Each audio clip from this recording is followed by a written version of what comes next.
అగ్గిపుల్ల సబ్బు బిల్ల కుక్కపిల్ల కాదేది కవితకు అనర్హమని అన్నాడు మహాకవి శ్రీశ్రీ. కానీ నేటి యూత్ పొలగాన్లు మాత్రం ఇంకో అడుగు ముంగటికేసి చెట్టు పుట్ట గుట్ట ఇట్లా కాదేది టాలెంట్ చూపెట్టేటందుకు అనర్హం అంటారు. చూడురి నర్సరీల మొక్కలను బొమ్మలుగా మార్చి ఎట్లా ట్రెండ్ సెట్ చేసిండో గీ తమ్ముడు.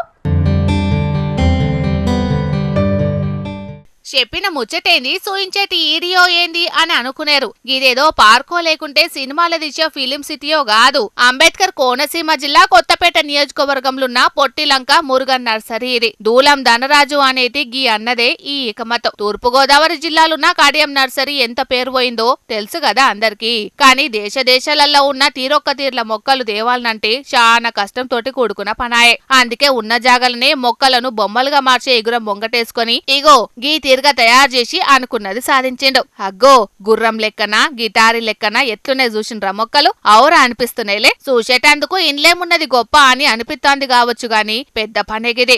ఒక్కో బొమ్మకు తగ్గట్టుగా ఆకారం వచ్చేటట్టు ఇనుప తీగలను వంచాలనాయి. అటెంకా మొక్కలు పెరగాలనాయి, తీగలు వాకాలనాయి. మస్తు టైం పట్టే పనిగిది, ఓపిక కావాలి. మరి దీని గురించి గీ ఇగురం ముంగటేసుకున్న తమ్ముడు చెప్తాండు ఈనుండ్రి. అది కడియం మండలం పుట్లంకన గ్రామంలో మురుగన్ నర్సరీ అని స్టార్ట్ చేసామండి. వీటి ఆర్ట్ అనేది ఈ మొక్కల ద్వారా చేయడంతో ఎలా ఉంటుందని చెప్పి ట్రై చేశానండి. ఒక 1 year పెట్టి స్టార్ట్ చేసామండి. ఒక 1 yearలో తయారవుతుందండి. ఈ మనకి ఇది గిటార్ టైప్ మోడల్ అండి. ఇది ఈ 16 పాట్ అండి. ఇది గుర్రం మోడల్లో చాలా రకాలు చేశారండి. ఇది చెస్ ఆర్ట్స్ అండి. దాంట్లో ఒక డిఫరెంట్గా తీయాలని చెప్పి ఈ టైప్ మోడల్ చేయడం జరిగిందండి. దీన్ని చాలామంది కూడా చాలా నచ్చింది, బాగుంది అని ఆకర్షణగా తీసుకుంటున్నారండి. ఇది 18 పాట్ వచ్చింది. హైట్ 6.5 feet హైట్ ఉంటుందండి. అందులో భాగంగా ఇది ఫ్లవర్ ఐటమ్ అండి. ఫ్లవర్ ఐటంలో 16 పాట్ వచ్చింది. 5.5 feet వరకు హైట్ ఉంటుందండి. ఇది గదన్నట్టు ఆలమూరు మండలం మడికి గ్రామం ఈ తమ్ముడిది. బడిలో చదువుకునేటప్పుడే బొమ్మలు తయారు చేసే అలవాటున్నదట. గది ఇప్పుడు ఇట్లా ఉపయోగపడుతుంది అన్నట్టు. మొక్కలతోటి తయారు చేసే ఇసొంటి బొమ్మలకు ఈ నడుమ మస్తు క్రేజ్ పెరుగుతాంది కదా.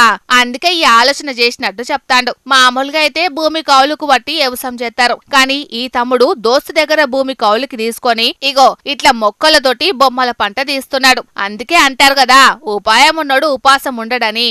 దానికి ఈ తమ్ముడు కూడా ఒక ఉదాహరణే. ఇక ఇదొక్కటే కాకుండా ఇసొంటి బొమ్మలు ఎట్లా తయారు చేయాలనే దాని మీద ఓ యూట్యూబ్ ఛానల్ కూడా నడుపుతున్నాడు. చూస్తాండ్రు కదా యూత్ పబ్లిక్. గీ తమ్ముణ్ణి ఆదర్శంగా తీసుకొని మీరు కూడా కష్టపడుండ్రి. ఏదో ఒక రోజు తప్పక సక్సెస్ కొట్టి తీరుతారు. వింటున్నారా?